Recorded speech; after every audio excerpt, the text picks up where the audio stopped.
I was just watching a breakdown on the latest Apple leaks, and honestly, my mind is kind of blown.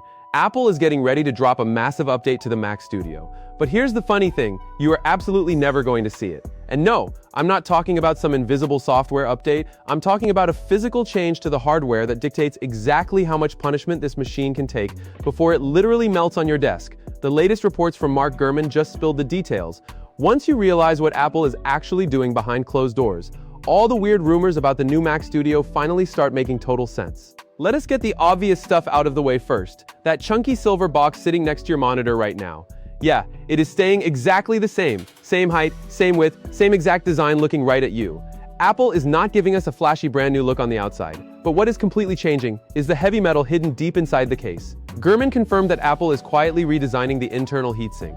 Why? Because the upcoming M5 Ultra chip is an absolute monster, and the old cooling setup just cannot handle that heat. Instead of giving us a pretty new color, they are just making sure the thing does not catch fire when you push it hard.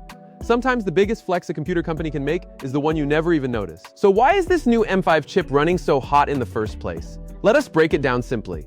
Normally, Apple makes their Ultra chips by basically taking two of their Max chips and gluing them together.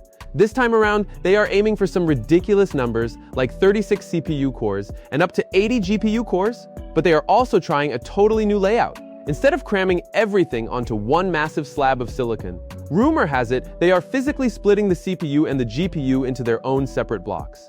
Apple calls this their fusion architecture. Splitting things up gives them a lot more control over how power flows through the whole system, which means much better efficiency.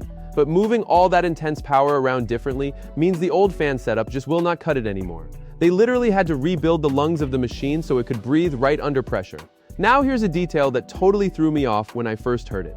If you look at the brand new MacBook Pros right now, the ones with the M4 Max chip inside, they are already beating the older M3 Ultra Max Studio in raw CPU speed. Just think about that for a second. A laptop is currently beating a massive desktop workstation, but the old desktop still wins in heavy graphics workloads simply because it has way more graphics cores to do the heavy lifting. And that is exactly why this new M5 Ultra jumping up to 80 graphics cores is such a huge deal. If you edit high-end video, do massive 3D renders, or just push pixels for a living raw core count is basically your oxygen. But then I saw the craziest spec sheet detail of the entire year.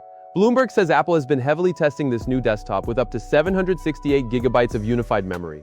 Just let that sink in, not storage memory. For the average person checking emails and watching videos, that number is basically just a funny joke. But if you are working with massive local AI models, the kind of stuff you usually need to rent massive server space for, this changes everything. You can run those gigantic models right there on your desk without relying on the cloud at all.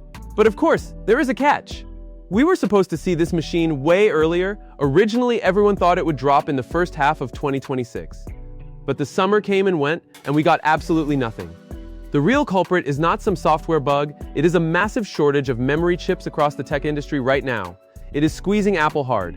If you try to order a current Mac Studio right now, you might have to wait up to 10 weeks to get it delivered. Now, the whispers are pointing to an October 2026 launch window for the big M5 Ultra. And apparently, this specific machine is going to be the grand finale of the entire M5 generation, wrapping it all up before Apple starts over with the M6, and eventually a much bigger M7 Ultra way down the line in 2028.